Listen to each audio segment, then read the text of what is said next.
So today I want to talk about LSU versus Georgia and this idea of, so today I want to talk about LSU's backfield and Georgia's backfield and all that's coming up after the bumper. Don't be cornering me. Hold up. Time. You gotta help me with that corner shit. What's up, kinfolk? It's RJ Young. I am not on a step mill. Consider hitting the like and subscribe button because I upload a video every single day. It's always college football related, sports related. We have a good time. Today, I want to talk about LSU's backfield versus Georgia's backfield, and I'll probably make this into two different segments because these backfields actually deserve that. But ESPN had this thing going on RBU, and we're doing this thing now where we put dollar amounts to this quarterback or that player. And lately, what ESPN and College Game Day did was QBU, RBU, DBU, whatnot, and give a value amount. Rather than unpack that, which I think is another segment, maybe even another show altogether, I thought this brought for me an argument about what LSU's backfield is going to be versus what Georgia's backfield is going to be, because they're both super talented and they both have lots of unproven, at least at the college level, commodities. Now, let's start with Georgia because Zamir White is being penciled in as a starting running back for that group, and for good reason. He's one of several running backs on the Max Preps all-decade team because he was just that good coming out of high school. And toward the end of the season, you could see him kind of coming into that role as the lone underclassman who was going to, not lone, but underclassman who was going to probably ascend, with DeAndre Swift going to the NFL and Brian Herrien being gone.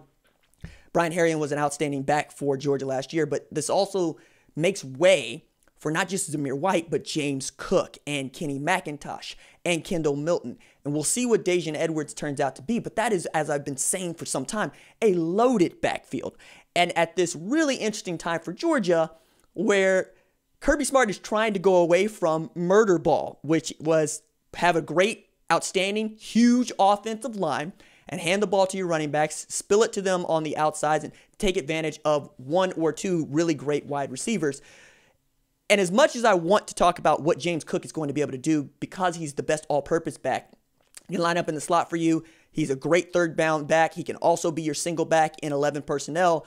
And what Kenny McIntosh brings and what Kendall Milton also adds in that James White role, or James Cook role, and Zamir White can be your banger back. I really think this is going to come down to how good George Pickens is, because you're not going to have Dominique Blaylock.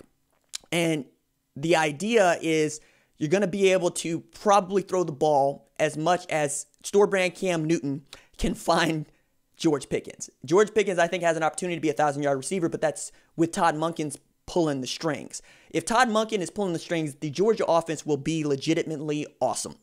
They will be really, really good, because I watched this man at Oklahoma State turn Wes Lunt and Parts into an offense that put up 550 yards a game.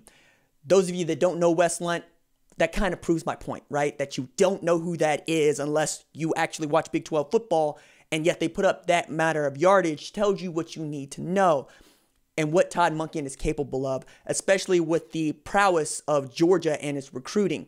Now, what their offensive line is going to be like now that Sam Pittman is the head coach at Arkansas, and you basically inherited the former Ole Miss head coach, you're going to really have to wonder, are they going to spread them out a little bit more with their splits? Are they going to make them a little bit slimmer? What are they going to try to do to take advantage of the talent which is in that backfield?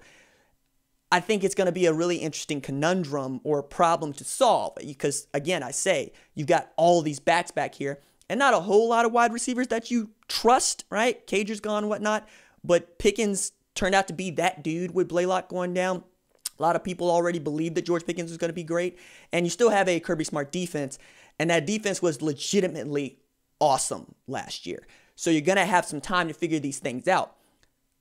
But you got to use all those tailbacks. Meanwhile, at LSU, I see Chris Curry got 16 carries for 90 yards. And behind him, there's John Emery. And behind him, there's Ty Davis Price. And you're only going to get deeper at that position, where you don't necessarily have the same kind of quarterback as Georgia, but you have an even more unproven quarterback in Miles Brennan. Store brand Cam Newton, Jamie Newman, got that nickname from me for how he played at Wake Forest last year. And he was the primary reason that I thought that Wake Forest was going to challenge this year, along with, what they had in Surratt last year was just phenomenal. But now North Carolina is kind of ascending in that space, because if you're watching the rankings, and I am, you'll see that North Carolina has the number 3 ranked class in the 247 2021 recruiting rankings right now. And Mac Brown's squad basically gets returned for next year, with Jay Bateman still his defensive caller and Phil Longo still his offensive caller. And then you got Sam Howell as the quarterback. I think they got an opportunity to at least try to run with Clemson in the way that they ran with them last year, and maybe get lucky with that 2-point conversion this year, unlike they did last year. Getting back to LSU, they're going to be really interesting, because Clyde Edwards-Helaire was responsible for so much in a way that DeAndre Swift we thought would have been, but really kind of wasn't. You could do the 2-back thing. You could do Brian Herrien and DeAndre Swift. I think that last year you saw how much they loved Clyde Edwards-Helaire at LSU. Even when it felt like he wasn't going to be healthy to play, he went out and played well and got the bulk of the opportunities. And then in the second half, when it was blowout, then you saw more Chris Curry. But it's telling that Chris Curry was the first guy up when it was time to go to somebody other than Clyde Edwards-Helaire, even as John Emery is probably the most talented tailback on that roster right now. His time is going to come, I'm sure, but it ain't like Nick Brossette is back there. And there are a bunch of folks that were like, Nick Brossette, is that the best you could do? And Clyde Edwards-Helaire was telling everybody it's Brossette's team.